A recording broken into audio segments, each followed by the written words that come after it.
This is an emergency for us. Don't try to decide where, when, or how this fits. Gentlemen, we had another assassination attempt. Another one has been uncovered. I won't mention any names or details yet. I'll hold them back for a few minutes. I'll just say one thing. What has been discovered is more serious than it seems at first glance. There will be details, and you'll understand why I started this way. But for now, let's take a step back and look at the whole picture. There have been assassination attempts on American presidents. Well, 4 of them were killed. That's Lincoln, Garfield, McKinley, and Kennedy. 4 presidents didn't live to finish their term because of bullets. And how many others did they try to kill and fail?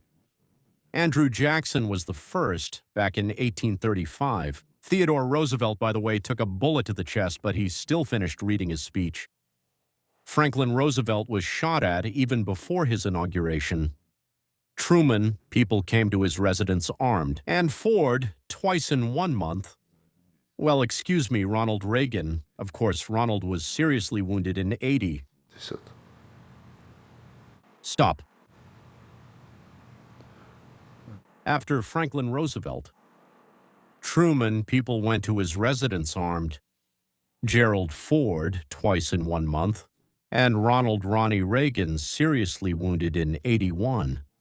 According to various estimates, almost every third U.S. president has found himself in the crosshairs in one way or another. And now a question for you. How many times do you think people have already tried to kill Donald Trump? Not in all of history, let's say just in the past 2 years. Let's count together. The first one is July 2024. Butler, Pennsylvania, rally. A young man named Crooks opens fire from the roof. Somehow he managed to get through. The bullet grazes Trump's ear. Well, that's about a centimeter from death, right? A person in the crowd was killed protecting his family. The shooter was eliminated. And pay attention, his motive is still, officially, unexplained, unknown, and undetermined. Second, September of the same year, Florida, golf club. A man named Routh spends hours lying in the bushes with a rifle near the course where Trump is playing golf. He is seen by security, who shoot at him. He flees but is caught. So that means he didn't hide his views. He hates Trump. And, well, you know, it was obvious in every one of his social media posts. It was all written there. It was oozing out, as they say. Third, April 2026. So already, so to speak, here we are. In Washington, Hilton Hotel, White House Correspondents Association dinner. That very same annual journalists' dinner where Trump attended for the first time in all his time in office. He showed up, so to speak.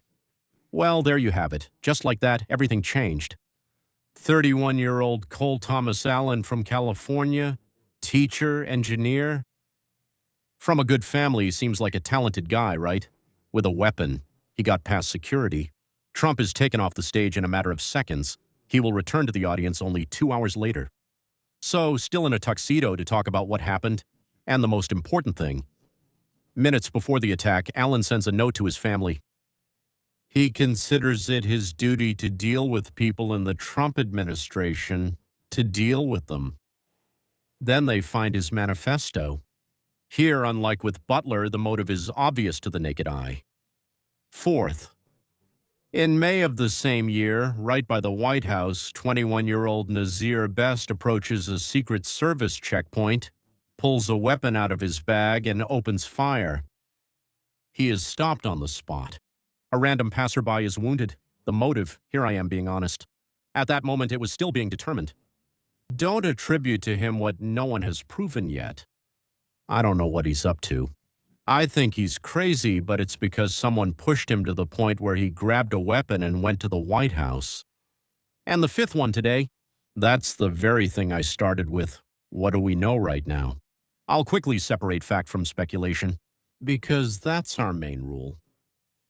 The FBI stated that it foiled a plot to attack a major public event near the White House. According to investigators, drones with explosives, snipers. Not one, many, more, right? The plan is to cause panic. to drive people out into the line of fire and then strike with a second wave. I can't really imagine what happens next, but driving people into the line of fire already sounds terrifying, so to speak, right? 5 people have been arrested. We have their names and the states they came from: Iowa, Missouri, Nebraska. 2 are from California. They have been charged. They are all in custody. And now a guess. Honestly, well, I'll say this is just a guess. Who are these people really? What motivated them? Are they connected to anyone else there? We don't know.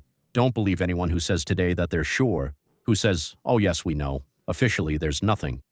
But there's something that stands out across all these stories, the same pattern. Almost every time the shooter is a person driven to the breaking point by a single thought. That Trump is a monster.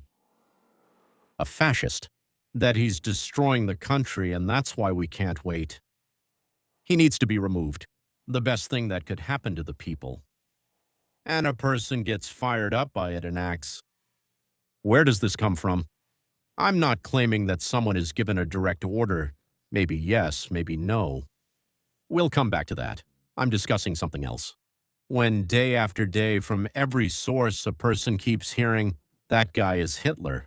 That guy is the end of democracy. That one is to blame for everything that's wrong in your life. Things are bad for you. Most people get angry and move on with their lives. But there will always be 1, 2, 3, 28. Not the most stable ones. Not the happiest ones. And they will take it literally. Inside, they develop a simple and terrifying arithmetic. Everything terrible in my life is because of this one person. If I get rid of him, I'll set everyone free. I'll become a hero who saved my people. Someone they'll sing songs about. Someone they'll build a monument to. Democrats repeating their slogans about that, well, I don't know. Either they don't think or they do. I don't know. And that's a mistake, as they say.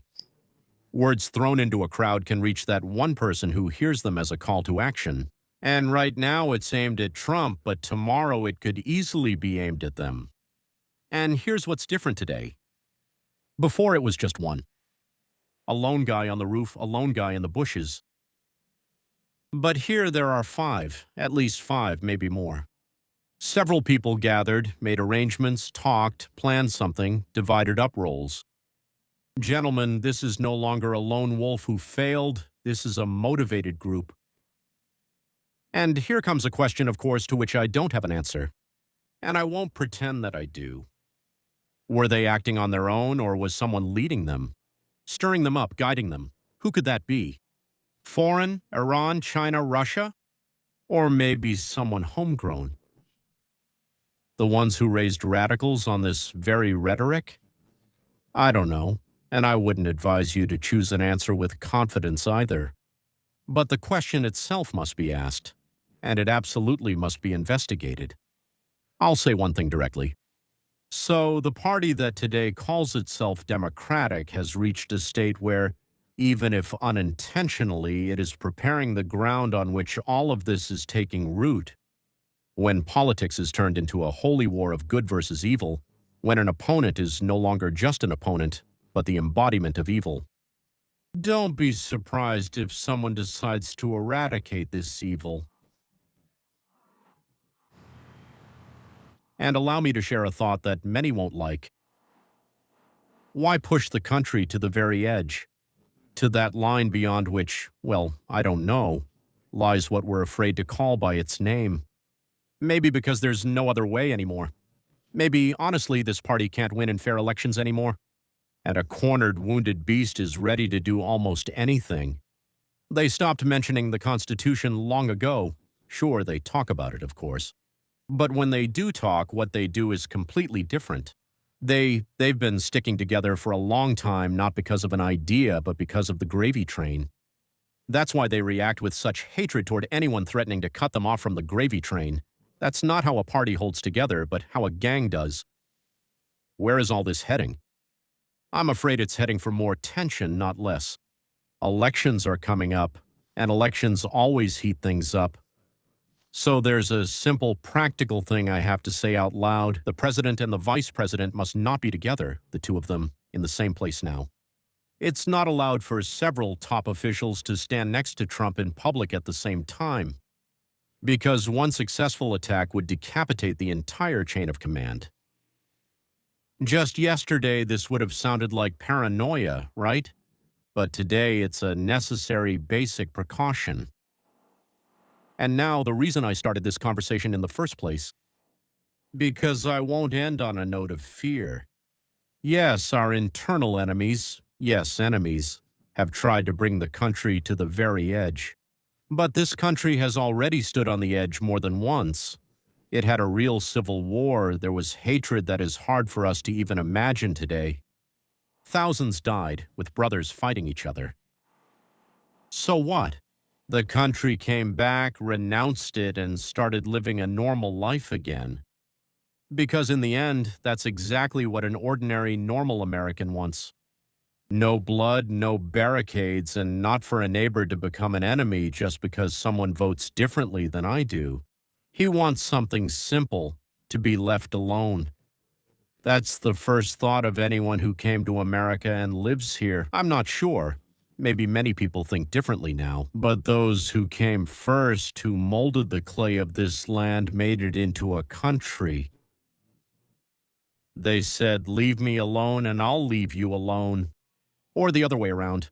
I'll leave you alone, but you leave me alone too. They want to enjoy life. They want to work. They want to see the fruits of their labor. They want to raise children, to speak their minds without looking over their shoulder and not have their life, their wife, or their livelihood taken away from them. They want the right to decide for themselves and the right to raise their children the way they want to raise them. This is the kind of strength that can't be defeated by any shooter or any crazed party, no matter how insane it may be. There are too many other people.